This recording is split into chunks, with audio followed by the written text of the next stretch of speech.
Bueno, buenas noches a todos y todas. Un gusto estar participando aquí de la presentación del libro o los libros Maestras Argentinas y Horacio, Maestros. discúlpame, dame un segundo que te voy a pedir volver porque para conectar por YouTube. Perfecto. Directamente al resto del planeta. Deben haber Perfecto.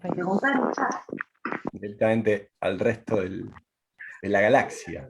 Se transmite. Dale. Hay gente en Noruega que está esperando la Te presentación. te aviso cuando, espérame. Sí, cómo no. Vamos a ir contando unos chistes de sala de maestros.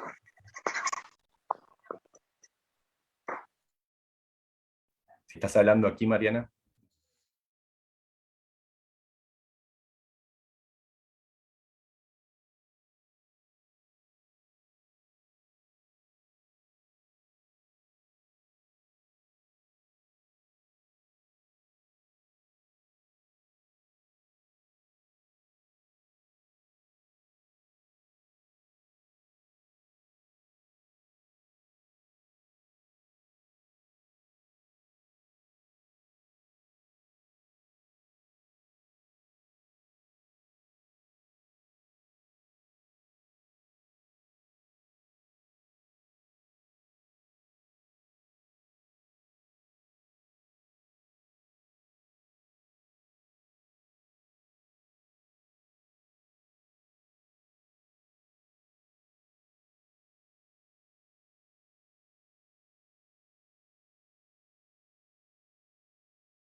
Muy bien.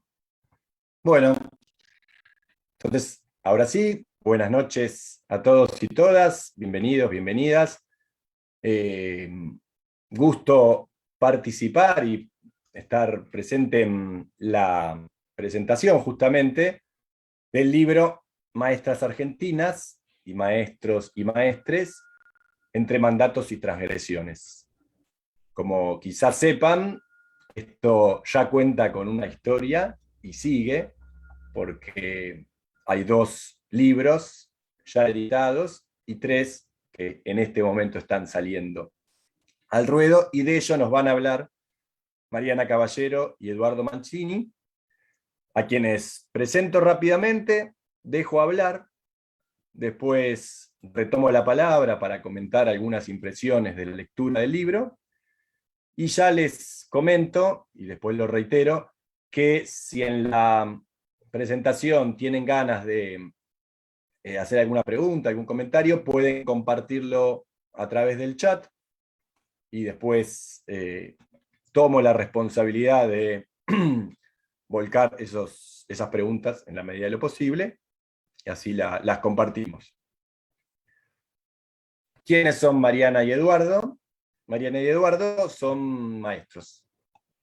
Eduardo son maestros y maestras, y es lógico, y es celebrable, ¿no?, que un libro sobre maestros y maestras sea escrito, compilado por ellos. Eduardo es maestro de música, es profe de portugués, fue docente en primaria y en secundaria en la ciudad de Rosario, ambos son de esa bella ciudad. Es responsable editorial del Centro Cultural La Toma, creador de un sitio web Propuesta, y autor de varias obras sobre música, sobre educación, sobre la Revolución Rusa, la gran desilusión. Mariana, como les decía, es maestra de grado, es profesora y licenciada en Ciencias de la Educación, y trabajó en muchas escuelas primarias públicas, y es profe del Normal 1 y de un instituto de formación docente. Ella dice, en materias que le sirven para entender lo que hizo antes como maestra. La teoría suele llegar a destiempo, alega Mariana, y yo me permito comentar, sí, quizás la teoría llega cuando hay práctica que la sostiene, ¿no? Quizás antes la teoría no es teoría, sino que es guitarreo. Mariana también publicó La escritura creativa en la apropiación de textos teóricos y El caminito que hizo María Teresa Nidelkoff. Es miembro de la cooperativa de pensamiento Margarito Tereré, delegada sindical, integró las comisiones directivas de ANSAFE y sigue creyendo que es posible la revolución en bicicleta. En suma, un maestro, una maestra que saben que no es en soledad, que siempre es entrelazados. Les dejo la palabra y les agradezco por permitirme estar aquí.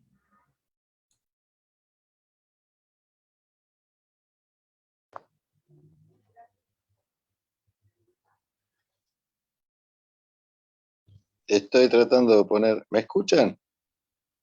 Ahora sí, pero no se te ve. Ahí está. ¿Ahí me escuchan y me ven? Perfecto. Bueno, buenas noches o buenos días en Tierra del Fuego, porque me dicen que todavía es de día. Un saludo y un agradecimiento enorme a todos los que organizaron este congreso. Un agradecimiento a Horacio, que está acompañándonos en la presentación.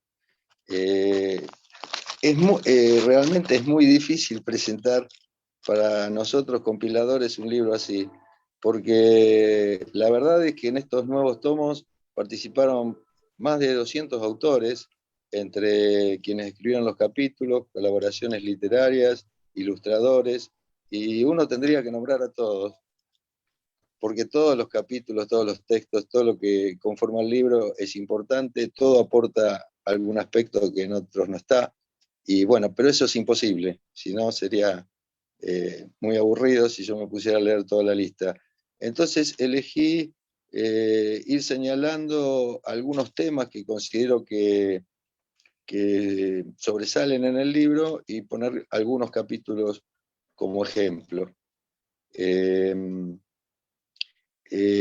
Algunos temas por lo siguiente. Nosotros nos propusimos de entrada hacer un libro básicamente biográfico, que cuenta historias. Historias en el sentido de la biografía de las personas, la trayectoria, y también problematizando esas biografías, es decir, tratando de descubrir cuál era el contexto en que cada maestra o maestro actuó, qué tipo de mandatos estatales y de la sociedad había en ese momento, qué posición asumió frente a eso, qué aspectos le interesó conservar o cambiar. En muchos casos son historias de bregar por una transformación del sistema educativo.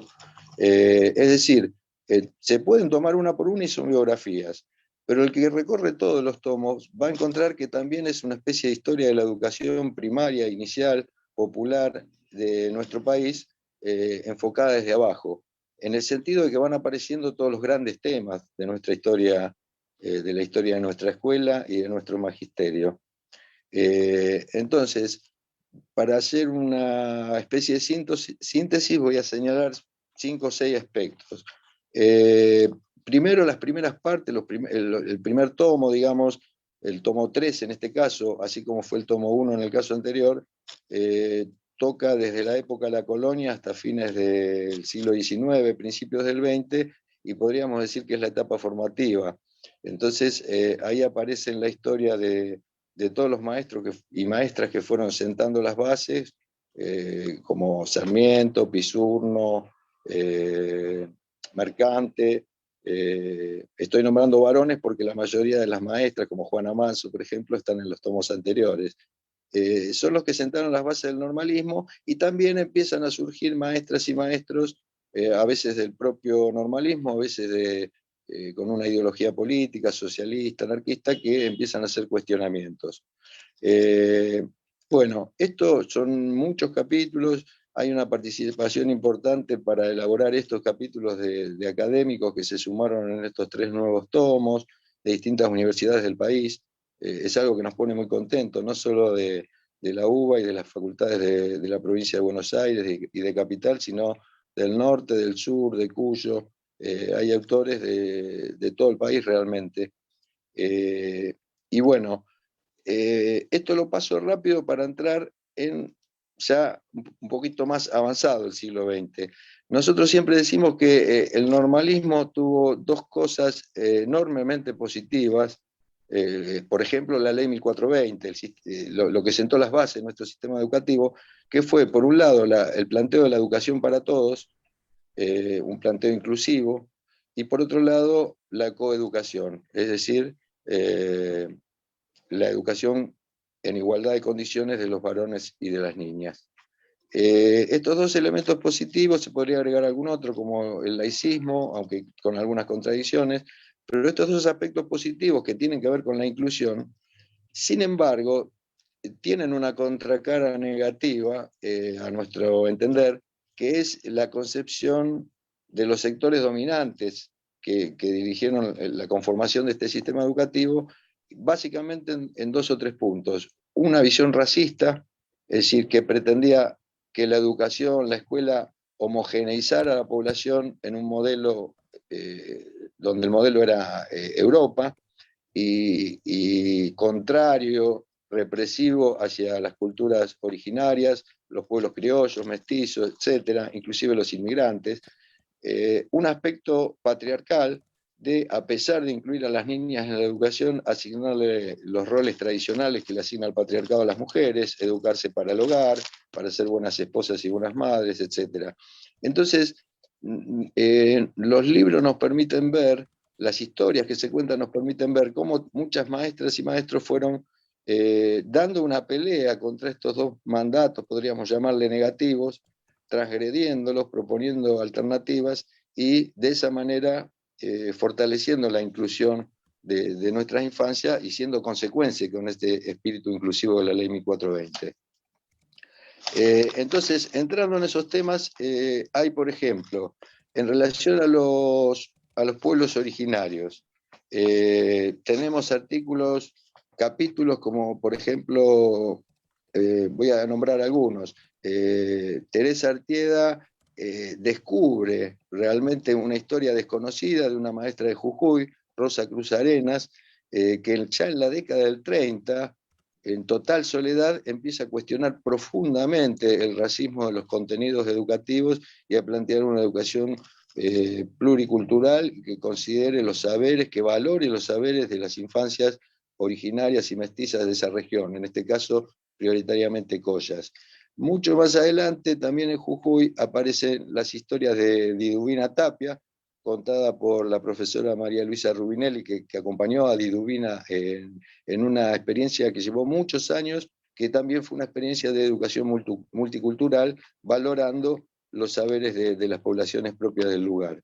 Y otra historia que se cuenta en los libros y que tiene el mismo contenido es el del maestro Fortunato Ramos, de La Quebrada, de Humahuaca, también músico, muy conocido como músico, acompañó a músicos muy importantes, hizo giras con varios artistas por todo el mundo, pero fue además maestro de escuela primaria rural, bien metido en la montaña, ha escrito sobre sus experiencias y bueno, y sobre todo eso, una colega rosarina, Marcela Bazán, también investigó y aparece en uno de los capítulos. Estoy hablando del norte. En el sur tenemos otras historias, una que es fascinante para mí, que es la de los maestros Pedro Banrel y Alejandra Martínez, una pareja, que llega jovencita como maestros a ese lugar, a un lugar de la provincia de Neuquén, y descubren que la escuela que le asignaron tiene mucha antigüedad, décadas de antigüedad, pero nunca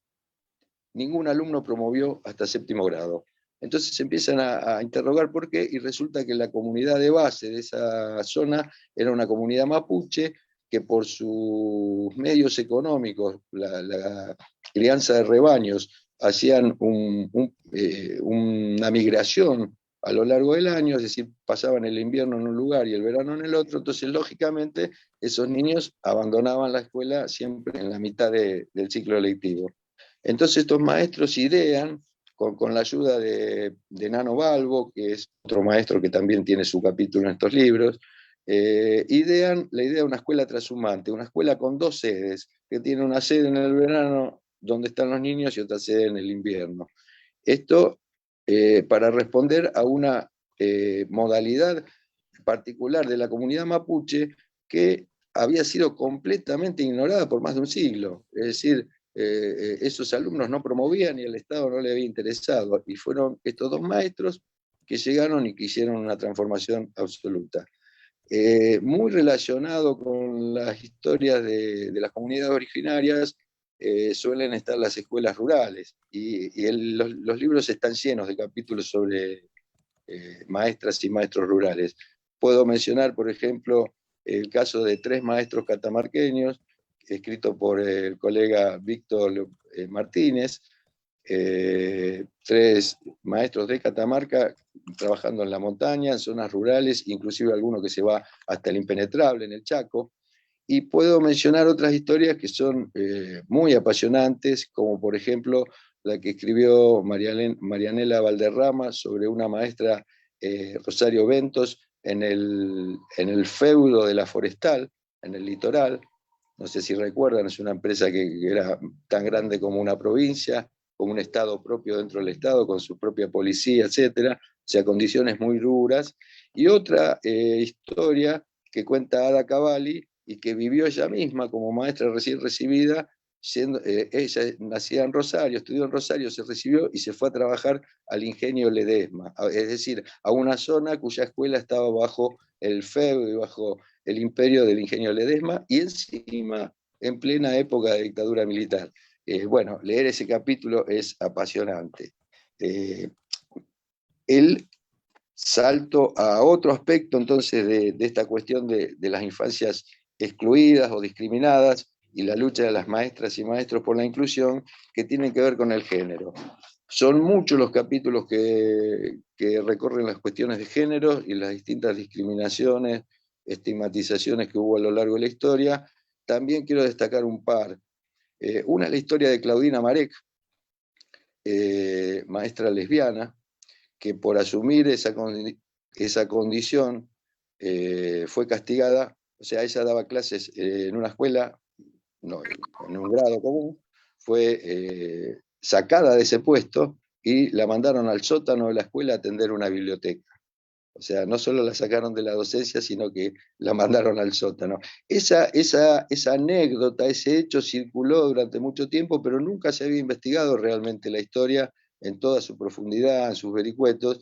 Y bueno, fue Valeria Flores, junto con otra colega, que se pusieron a investigar la historia en su provincia natal, que es Entre Ríos, en Buenos Aires, donde trabajó, en el sur, donde residió un tiempo, y bueno, es una historia rescatada y que tiene que ver con ese aspecto patriarcal que mantuvo el sistema educativo durante tanto tiempo y que cada vez es menor, pero hay que seguir combatiendo. Otra historia que quiero destacar es un capítulo que escribe Karina Trivisono, una maestra de aquí de Rosario, sobre 3 maestras trans, Carla Rivero, Grecia Villalba y Melisa de Oro.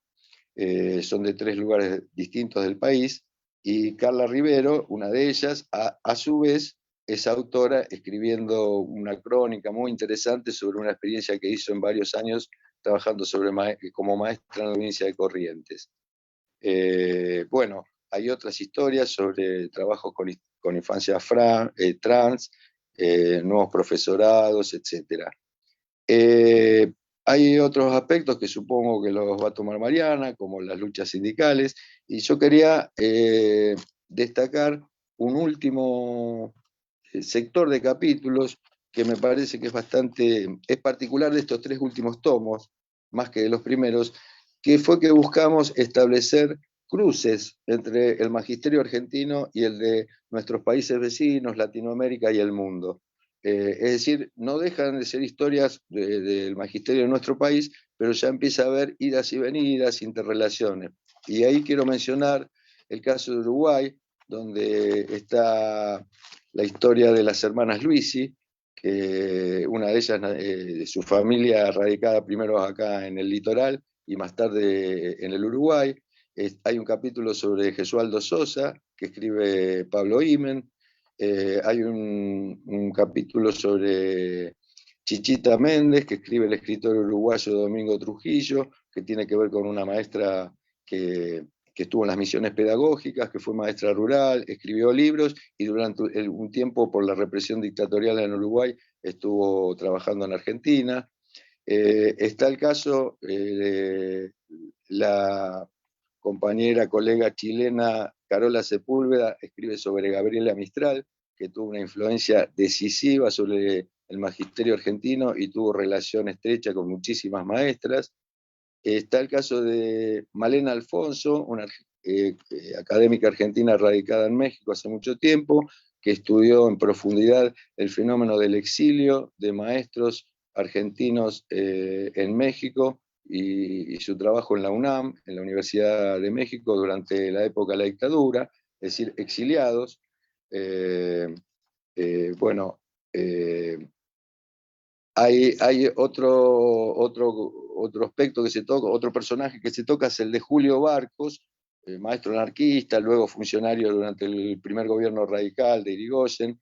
Era un personaje muy interesante y muy crítico de la educación. En este caso lo que enfocamos es un periodo de su vida en Centroamérica, en una especie de travesía que hizo por Centroamérica, que fue decisiva para que tomara un pensamiento indoamericano, latinoamericano, y después lo introdujera en sus escritos para el magisterio argentino. Bueno, son historias de idas y vueltas o de influencias. En la misma categoría podríamos mencionar también otras historias como la de Antonio Cosettini, italiano radicado en Rafaela, lo escribe una docente rafaelense, Cecilia Perini, y bueno, fue fundador de las primeras escuelas de Rafaela y aparte el padre de las hermanas Cosettini, es decir, el iniciador de una saga educativa muy importante.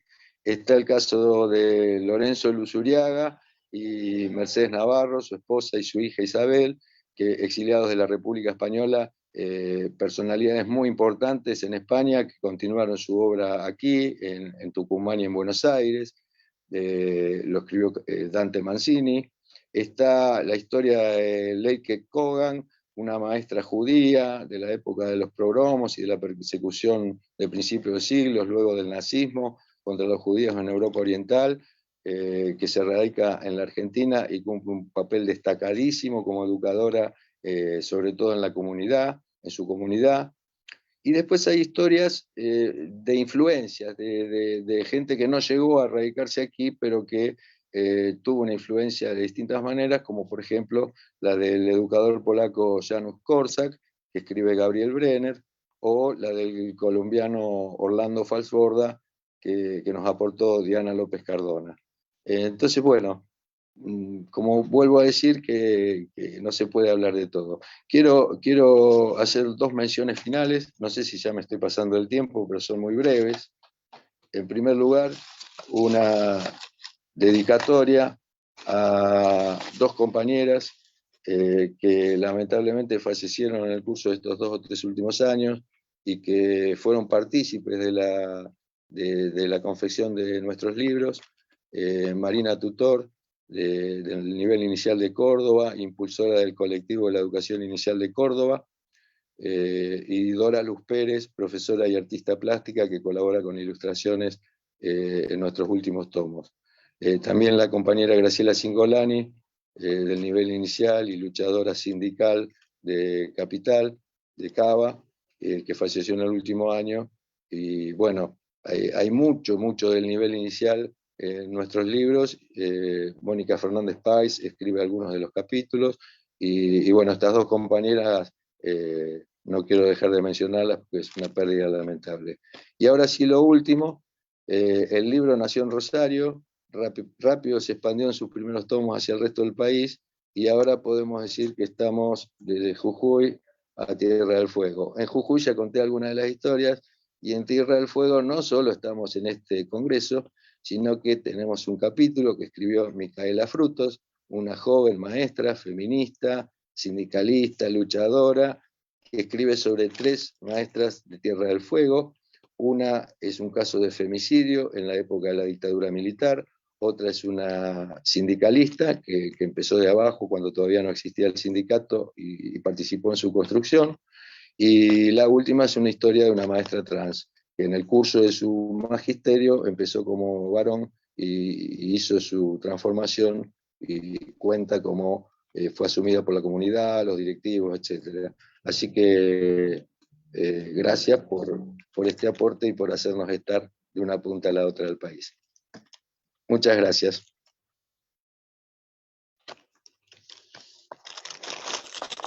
Gracias, Eduardo. Mariana. Perdón, recuerden que si quieren los asistentes hacer alguna pregunta, pueden ir escribiéndola en el chat, así después la retomamos al final. Gracias. Mariana. Sí, bueno, también agradecer por la invitación y señalar que es un proyecto, la característica de colectivo que tiene el proyecto, bueno, ya escucharon la multiplicidad de personas que han escrito. Los que han escrito, algunos son académicos acostumbrados a escribir, otros son periodistas, historiadores, y también maestros que quizá por primera vez se han atrevido a dejar por escrito sus experiencias o sus investigaciones.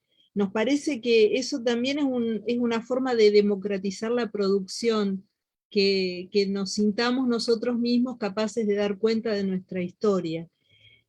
Es colectivo también porque se aunaron 3 grupos: una asociación civil, Inconsciente Colectivo, la Cooperativa de Pensamiento Margarito Tereré y el Centro Cultural de la Toma, que es un espacio recuperado por los trabajadores en Rosario. 200 autores en estos 3 últimos tomos hablan también de lo colectivo del proyecto, y como decía Lito, es una historia, narra una historia desde abajo, pero en realidad da cuenta de muchas historias que tienen que ver con la construcción de la identidad de los maestros en ese paso de apóstoles, maestras apóstoles, a trabajadoras, que se va a ver concretado con la fundación de la CETERA en 1973, y entonces allí podemos ver en el libro muchos maestros que participaron de esa fundación en los primeros tomos y también en los segundos tomos, el proceso vivido en esa construcción, donde se cuenta la historia de Alfredo Bravo, la cuenta Cristian Sebastiani, compañeros desaparecidos como Raúl García, como Isaura Arancibia, miembro de esa primera comisión directiva de la CETERA, historias que son algunas de ellas conocidas y otras invisibilizadas. Es importante también ver que en este proceso de ver cómo se va construyendo nuestra identidad en los sucesivos capítulos, aparece también, como señalaba Eduardo, la cuestión de género, el quiebre con el mandato patriarcal y la salida al espacio público de las maestras de muy distintas formas. En esa tarea, un punto central va a ser la militancia. La educación es política, y entonces allí figuras del pasado sindical y del presente. Figuras, por ejemplo, como la de Yasky, que escribe el compañero Carlos Gioldi. Se me está agotando la batería. La figura de Baradel, la de Sonia Leso, y una figura muy importante que es la de Fuente Alba. ¿Se escucha? Perfecto, Mariana, sí, sí. Muy bien. Bueno, porque tengo un pequeño inconveniente muy fantástico. Pero se escucha bien. Listo, se me acaba la batería. Préstame tu teléfono. Por otro lado, nosotros nos fuimos dando cuenta con la experiencia de los primeros tomos de algo que ocurría con estas primeras biografías. Ahí voy a cerrar. Donde dice Eduardo Mazzini, soy yo. ¿Sí? Bien, lo suponemos. Bueno, Adelante. espero que se entienda. Nosotros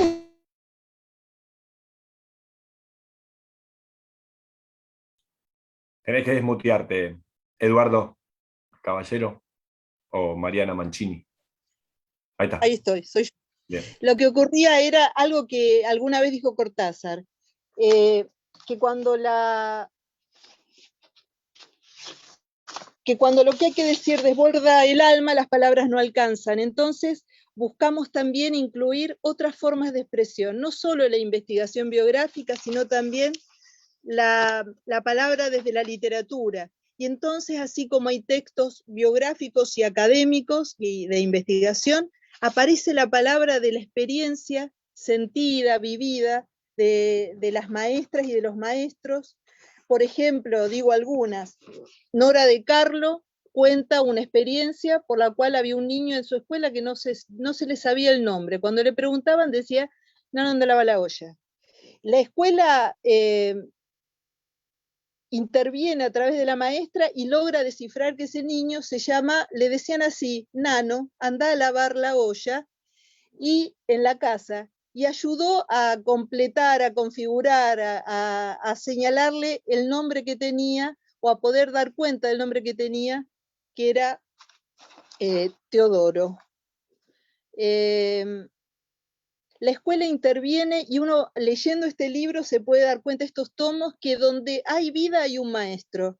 Entonces hablamos de los maestros que participaron en el Grito de Alcorta, los maestros que participaron del Villazo y de los cuales nos cuenta Susana Ludmer, de los maestros que participaron de las ligas agrarias y de los maestros que en una tarea mucho más sencilla y mucho más invisible hicieron que muchos amáramos a los libros, amáramos escribir, como por ejemplo Ángela Pradelli con un texto maravilloso, un cuento que aparece en uno de los tomos, la tarea de Olga Ringelstein, que nos cuenta cómo una maestra hace una transmisión de amor y afecto hacia la lectura, o una joven profesora de la zona cercana a Córdoba, de San José de la Esquina, que nos cuenta cómo recuerda a una maestra en particular. Y creemos que eso ocurre muy seguido. Todos tenemos una maestra, un maestro en un rincón del corazón, digamos. Todos hemos recibido un legado, una transmisión que hace que tenga sentido avanzar en el sentido de los libros, en el sentido de la cultura. Entonces ese amor a los libros aparece muchas veces registrado en estas historias que están contadas. Cuando la literatura cura es uno de los textos de Susana Rosano. El tema, por ejemplo, de los libros prohibidos, que tiene que ver con la tarea represiva de la dictadura, en la palabra de Paula Busnadiego. Y aparecen también como figuras que conocemos desde el ámbito literario, resulta que tenían un maestro escondido. Sabemos que en el caso de Cortázar esto es bastante conocido, o en el de Libertad de Mitrópolos, que cuenta María Sormani. El caso de Cortázar lo va a desarrollar Estrella Matía, pero es interesante pensar que además estos tomos que cuentan desde las biografías y desde la literatura y las experiencias escolares, también aportan y suman voces en defensa de la escuela pública. Y esas voces que se suman en defensa de la escuela pública no son voces del pasado, sino que hay maestros actuales, maestros vivos, diría alguien, maestros que todos los días siguen construyendo la escuela del pueblo, y acá tenemos uno que nos está presentando, que es Horacio Cárdenas, parte de esa generación que construye la escuela pública y que nos enorgullece. Podemos citar también a Enrique Samar, escrito por Eve Rux, su historia, las historias de maestras como en Santa Fe, la Chunga Viale, una maestra muy querida que a los 70 años decidió que empezaba su carrera artística. Después de haber militado en el sindicato, de haber sido un excelente docente, a los 70 empezó a transitar el camino de la comedia musical. Etelvina Riobó, historias fascinantes que nos cuentan los compañeros más jóvenes que transitaron con ellos, o los mismos contemporáneos. Y hay una historia en particular que es muy, muy emocionante, la historia de Carmelo Falduto, escrita por su hijo. Carmelo murió debido al COVID-19 y existe, nos enteramos, una costumbre en la ciudad de Buenos Aires que es completar un cuaderno de actualización, se llama. Un cuaderno donde se va registrando el ingreso a una escuela, el desarrollo de las tareas. Y de actuación, sí. El cuaderno de actuación. Y el hijo de Carmelo escribe un capítulo a partir de la lectura de ese cuaderno forrado en verde con papel, ¿cómo se llama? De tela de araña. Sí, papel araña. Papel araña, sí. Pero bueno, lo que queremos decir es que leer estos tomos, acercarse a estos tomos, es acercarse no solo a las biografías, sino acercarse a la historia desde abajo en diversos sentidos, a la lucha sindical, que es lo que ha mantenido en pie la escuela pública, y también acercarse a las expresiones de las transformaciones de las prácticas pedagógicas, a los modos posibles de ser maestro, porque a veces si uno no conoce otros modos, solamente piensa que es posible hacer las cosas como las vivió.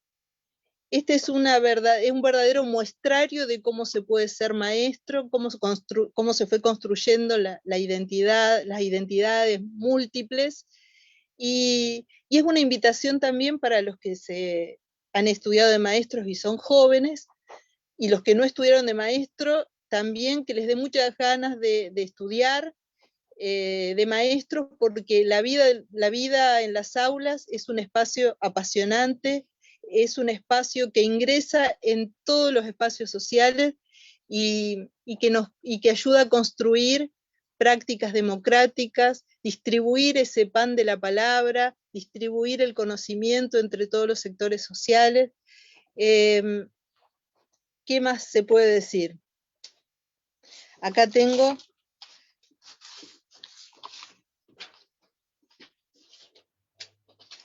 podemos decir, en definitiva, que los tomos que están saliendo tienen que ver con la lucha, y por eso también un lugar especial ocupa la historia de Carlos Fuentealba y de Sandra Rodríguez, y la búsqueda de justicia completa.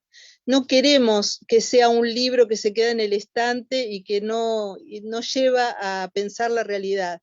La historia de Carlos Fuentealba y de Sandra es sumamente conmovedora y nos enseña el camino de la lucha por la escuela pública, y nos compromete en ese sentido a comprender el sentido de las acciones de los maestros cuando salen a la calle. Nosotros queremos aportar también, para que haya justicia en ese caso, como un punto más importante y clave para que estos tomos construyan una educación pública valiosa y democrática. ¿Qué más? No sé. Gracias, en estos Mariana. últimos tomos ya dijimos, hay ilustraciones, hay literatura, hay experiencias. Creemos que está incorporado la historia de la educación en muchos ángulos distintos. Y a veces el que aparece en un capítulo después aparece en otro, en un lugar secundario. Eso también es interesante. Y ya está. Bueno, muchas gracias, muchas gracias. Y esto no termina acá, porque me toca decir algunas palabras, yo quisiera, mientras aprovechan los asistentes para hacer sus comentarios en el chat y hacer las preguntas. Ya que describieron tan bien el contenido y las intenciones del libro, a mí me tocan los elogios, que ustedes no se los pudieron hacer por humildad. Pero permítanme compartir lo que a mí me impresionó del libro, de los libros, y compartirlo con los oyentes, ¿no? Creo que por el tamaño de la obra lograron una gesta, casi una epopeya, ¿no? Muy necesaria. Y ahora voy a decir por qué me parece tan necesaria. Pero antes pasar por las cosas que suceden. Como bien dijeron ustedes, es un libro, unos libros que informan, uno se entera cosas, recuerda algunas, pero sobre todo le aparecen figuras que no conocía, datos. Es un libro que informa, pero que además agita emociones, ¿no? Uno no sale después de la lectura simplemente ilustrado, ilustrada. Hay, como decían, biografías, hechos, cuerpos, vidas, y mucha vida y mucha experiencia, pero trasciende también la anécdota o el simple comentario, ¿no? De esos hechos, de esa experiencia, de esa vida, sabe los libros crear idea, plantear discusiones, ¿no? Y es justamente lo que le cuadra a un libro que habla de la educación, de la pedagogía, eso es la pedagogía, ¿no? Partir de la experiencia, tomar práctica, vida, y convertirla en idea, en concepto, en discusión, sobre todo, en problema. Hay interesantes discusiones que plantea el libro, acá los compañeros las tocaron, las nombraron, yo recalco, ¿no? El papel del normalismo, el proyecto de nación, las aventuras por fuera del sistema educativo, su vínculo con la escuela pública, muchas tensiones muy interesantes para pensar a raíz de la lectura, o las famosas innovaciones, entre comillas, que tienen más de 100 años y que nos quieren vender como si fueran nuevas. Pero a lo que quiero ir es por qué la gesta, la epopeya que lograron Mariana y Eduardo es tan necesaria. Porque para quienes nos apasiona, nos interesa y trabajamos de estar en las aulas, estos libros recuperan nuestra tradición trabajadora. Y recalco la palabra tradición, que a veces está un poco bastardeada o soslayada. Es para mí, para nosotros, para ellos también seguro, parte inseparable del compromiso político, ideológico, ético, ¿no?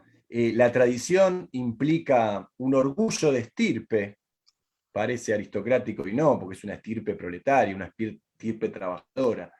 En este caso nacional, sobre todo nacional y también latinoamericana, ¿no? Hay acá mojones en ese camino de militancia, de pelea, que desde hace más de 200 años quizás nos acompaña. Y digo nos acompaña a pesar de que nos separan distancias en tiempo y en espacio, ¿no? Lo que hay en este libro es un legado para que quienes trabajamos en las aulas nos insertemos en el rumbo de corrientes ya iniciadas, sin la desesperación de creer que tenemos que empezar todo de nuevo, sin la soberbia de creer que tenemos que empezar todo de nuevo, pero sobre todo sin la desolación. Por suerte, esto nos muestra que somos parte de algo enorme.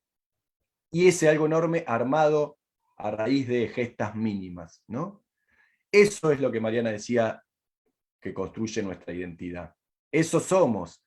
Y y así, gracias a la lectura de lo que nos ofrecen estos 5 libros, nos damos cuenta de que maestros y maestras, profesores y profesoras, hacemos la historia. Y eso es así, aunque no siempre lo recordemos. Este libro, por suerte, viene a confirmárnoslo. ¿Sí? Y en síntesis, entonces, quiero decir que es un profundo, es un álbum de figuritas y de figurazas, es un álbum de figuritas y figurazas que constituye nuestra memoria. Y no es una memoria nostálgica solamente, sino que es una memoria que fertiliza la lucha, eso nos lo han enseñado tantos y tantas, ¿no? Y eso es una lucha que a veces está sembrada de conquistas y a veces no, pero ya emprenderla es una victoria, ¿no? Así que para terminar digo que leyendo estos libros nos sabemos acompañados, nos sabemos fortalecidos, sabemos que hay y hubo, y todavía está, una legión que combate, una troupe que anima, ¿no? Como diría el poeta González Tuñón, salud, la cofradía, trota aulas y trota mundo. Todo lo falta en este mundo, todo menos la memoria. Así que gracias por compartirlo y a buscar los libros y a leerlos y a compartirlos.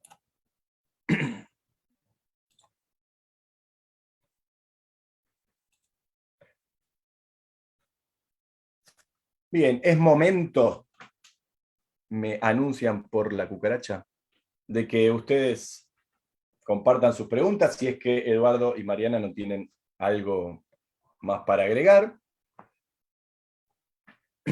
Mientras van pensando sus preguntas y Mariana y Eduardo pensando qué pueden agregar, leo algunos comentarios, como Andrea Busolini, que dice hacer memoria, gracias, o Mercedes, que agradece por esta producción colectiva, que permite compartir historias desde cada pequeño lugar. Natalia García elogia y dice que son tan buenos maestros y maestras que logran sintetizar gran parte de los 3 tomos con calidad y afecto. Y les agradece Mariana y Eduardo. Nora Littmacher también comenta que son muy organizados, como siempre, Eduardo y Mariana. Tienen fama de organizados, salvo la biblioteca de Mariana, que no, pero evidentemente lo demás sí, claramente. Como decía por ahí Natalia, decía que hasta se articularon para resolver el tema de la batería. Efectivamente, así sucede. Y Micaela les agradece por ser parte del proyecto. Eduardo, iba a decir algo. Tenés que desmutearte.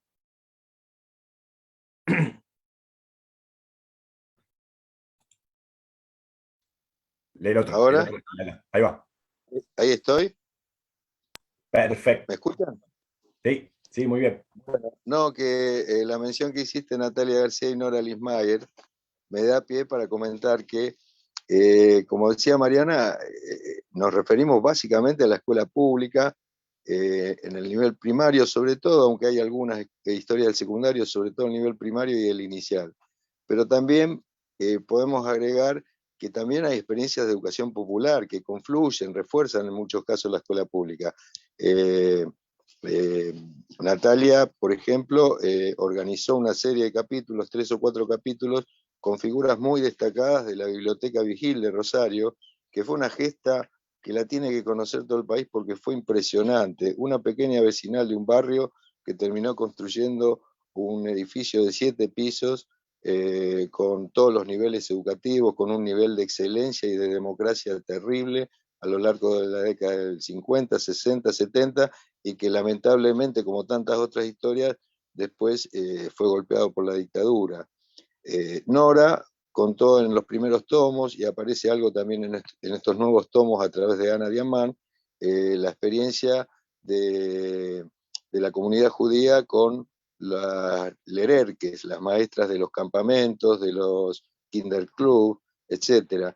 Y también en la misma línea podríamos decir que Matías Loja, Pedro Davín, acercaron, y otros colegas, acercaron capítulos sobre los curas que adherían a la opción por los pobres y que fundaron escuelas que no eran escuelas en el principio, no eran escuelas del sistema estatal, algunos terminaron siéndola, pero que eran evidentemente parte de la educación popular.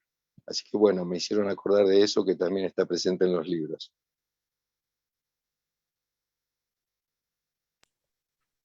Muy bien.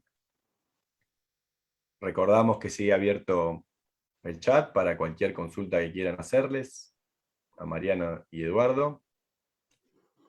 Yo les puedo preguntar, mientras los demás piensan sus preguntas, les puedo preguntar cómo se consiguen estos libros, ¿no?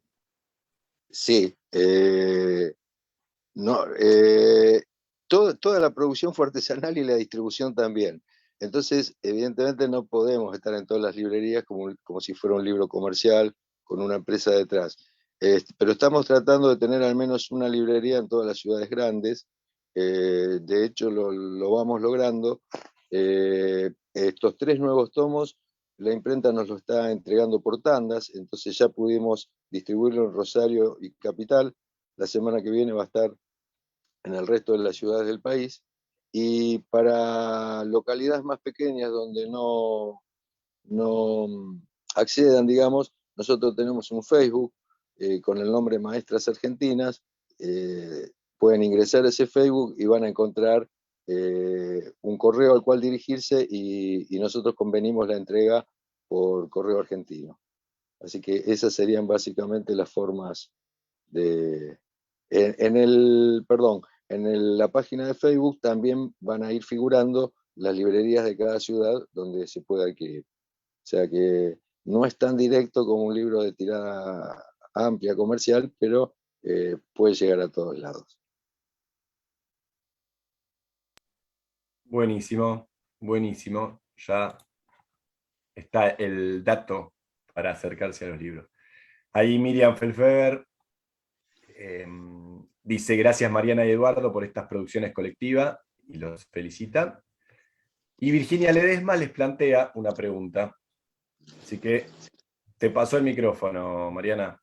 Así que vas a tener que responder la duda de Virginia Ledesma, que les pregunta por el origen, ¿no? ¿Cómo surge la idea del libro? ¿Cuál era el objetivo inicial, ¿no? Con el disparador. ¿Quieren contar? Sí, el disparador primero fue una idea de Eduardo que me invitó a participar en lo que iba a ser inicialmente biografiar historias de maestras, y después fue creciendo de manera geométrica, es la que duplica, bueno, hasta convertirse de un tomo en 2 tomos y luego en 3 tomos más. El entusiasmo que se generó y que quizás tuvo que ver con los meses de encierro que pasamos, convirtió el proyecto en eso que Ulloa dice, una ayuda para el mientras tanto, para muchos que estábamos encerrados y tener un proyecto nos hizo mucho bien. Quería decir una cosita más, porque Miriam Felfeber saluda y no sabe que también está dentro del libro. Creo que no lo sabe. Hay una referencia a Miriam y a la generosidad de muchos académicos y muchos compañeros, que realmente creo que da la impresión de que están todos adentro de estos libros. Creo que hay muy poca gente que ha quedado afuera, pero la referencia de Miriam nos dio un poco de gracia porque ella también está incluida dentro de las biografías breves y actuales de académicos de este momento. Nos hubiera gustado que escribiera también y a veces jugamos a la idea de que puede haber un tomo 6, pero no por ahora. Ya tenés trabajo, Miriam. Acá, Supremacía Arte, que ha de ser un nombre de fantasía, o capaz que es nombre y apellido, les pregunta si no pensaron editarlo en ebook para facilitar la venta y la distribución. Sí, no, Espera que le paso acá el...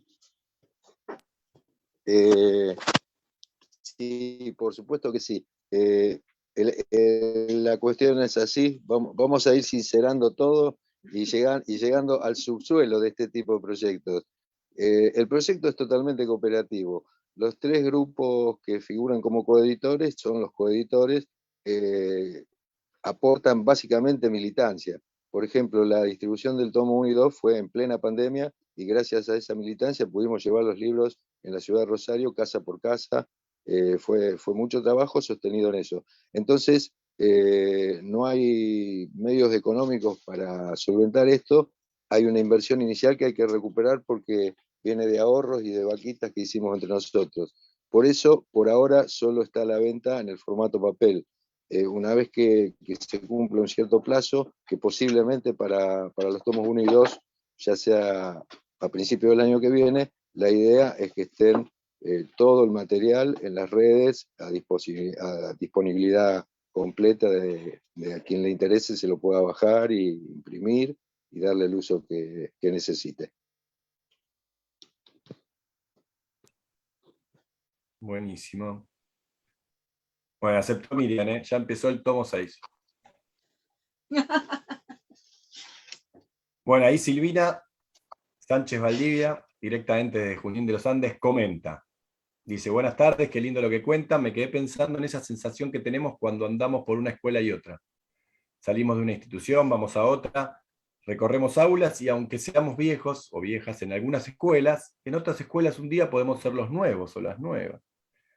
Y todo esto para decir que siempre, siempre nos alojamos. ¿Serán esos pasos andados de compañeros y compañeras que allí nos esperan? ¿Será que la docencia siempre es andar con otros y otras? Gracias por contar tantos pasos de compás, dice Silvina. Sin duda.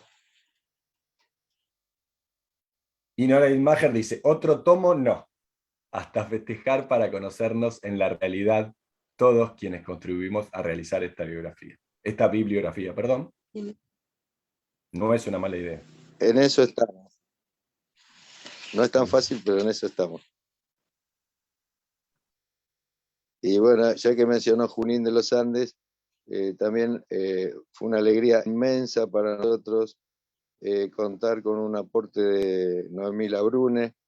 Ya había estado como protagonista en un capítulo de los primeros tomos porque llevó adelante, siendo jovencito, una experiencia impresionante de extensión universitaria, trabajando en escuelas de la isla Maciel, en Avellaneda, en Dock Sud. Quedó como un referente, una experiencia muy valiosa.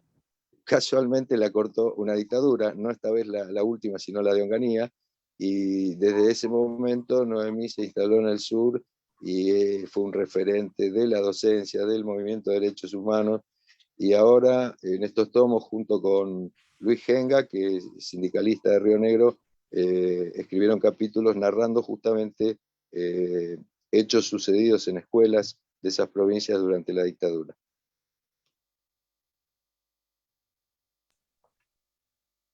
Muy bien. Bueno, si bien este Zoom es pago, y entonces no se corta, pero tenemos un tiempo acotado por la organización. Así que si alguien quiere aprovechar a hacer alguna última pregunta, ahí Virginia Ledesma acaba de hacer alguna. Interesante. Les pregunta, ¿alguna historia a ustedes, a cada uno, les tocó fuertemente o les generó sensaciones encontradas? ¿Alguna historia, en alguna historia vieron reflejadas sus propias experiencias o vivencias? O sea, son 2 o 3 preguntas. Elijan, si quieren las repito. Una historia que nos impactó mucho fue escuchar la palabra de Sandra Rodríguez contando su hermosa historia de amor con Carlos Fuentealba, contando cómo esa noche que se conocieron, él brillaba y ella también brillaba y se encontraron y esa enorme historia de amor queda cegada por la fuerza de la represión. nos produjo una emoción muy grande y un dolor, como si reviviéramos la situación que ella nos contaba. Una historia de esfuerzo de laburante. Él era obrero y se pone a estudiar y ella le dice, te tenés que recibir rápido porque nos estamos bancando. Y bueno, esa historia resultó sumamente conmovedora, por más que ya la conocíamos, pero nos pegó muy, muy, muy fuerte. Las historias que aparecen en los libros, a lo mejor mezclo las de los tomos 1, pero no todas son maravillosas. Hay historias de maestros que en la dictadura se sumaron a las políticas represivas, y porque seamos maestros somos ángeles ni somos buenos, pero nosotros quisimos rescatar en la mayoría de los casos las historias que valen la pena emular, las historias que nos ayudan a construir una identidad como trabajadores conscientes, las historias de aquellas mujeres que encontraron la forma de salir al mundo y abrir la puerta para ir a jugar a partir de la escuela. Nos resultaron muy, muy conmovedoras historias que tienen que ver con pequeñas acciones valiosas de maestros en el interior de las escuelas, como el caso de Telvina Riobó, que cité antes, que en una lucha la acusan de haber hecho unos carteles con determinada letra, estoy contándolo, pero bueno, la acusan de haber hecho unos carteles y de haberlos pegado con su letra. Entonces ella pasa toda la carpeta del año de ejercitaciones con la mano izquierda para que el perito calígrafo no reconozca esa letra. Estamos hablando de la dictadura, estamos hablando de la policía, estamos hablando de pequeños gestos de valentía que cuando uno los lee se maravilla, porque la historia, como decía Horacio, es la historia grande, pero es la historia chica que pasa en cada escuela, en cada aula, la historia que contamos y la historia que hacemos todos los días. Por eso nosotros que estamos más cerca de la jubilación que del trabajo activo, estos libros nos dan ganas de decir a dónde hay que firmar para empezar de nuevo, para empezar a laburar de nuevo, porque es maravilloso el mundo del trabajo docente y el mundo de la construcción de esa transmisión hacia los pibes y las nuevas generaciones. Y lo último, hablar de la generosidad de académicos conocidos como Brenner, como Pinot, como Miriam Felfeber, como Nicolás Arata, eso también es una cosa que nos dio mucha esperanza y mucha ilusión. A muchos no los conocemos, los tratamos a partir de la relación de las redes sociales, que puteamos mucho las redes sociales, pero son una forma de vincularse. Y bueno, a nosotros nos construyó un mientras tanto este proyecto, y creo que a todos los que escribieron un poco también, en estos tiempos difíciles. No sé si contesté o me fui para otro lado, pero bueno. Yo creo que sí. Virginia que es la autora de las preguntas, podría comentar, pero yo creo que sí. Justo le nombraste a Gabriel, que estuve escuchando, también está en otras mesas, pero ¿querés comentar algo, Gabriel? Porque ya vamos llegando al cierre. De la Bueno, en presentación. principio, agradecerte mucho, agradecerles a Mariana y Eduardo, queridísimos compañera y compañero, agradecerte a vos, Horacio, que sos parte también de esos libros. No, simplemente eso, agradecer y pedir disculpas porque estoy entrando y saliendo, porque en este caso estoy como organizador y me interesa que todo pueda ir bien, así que eso, un saludo y no tomar tiempo, que el tiempo sea el que vos estás organizando, Horacio. Bueno, gracias, Gabriel. Gracias a vos y a los compas que están en la organización, que está saliendo muy bien, muy, muy bien. Bueno, compañeros, compañeras, si alguien quiere hacer alguna última pregunta, hay tiempo. De todos modos, hemos charlado, hemos escuchado muchas cosas bien interesantes. Si no hay más preguntas, yo por mi parte agradezco la oportunidad de haber sido invitado a presentar estos libros, gustoso de haberlos leído, gustoso de haber comentado y de ser parte también. Eduardo, Mariana, ¿quieren cerrar? Y nos despedimos.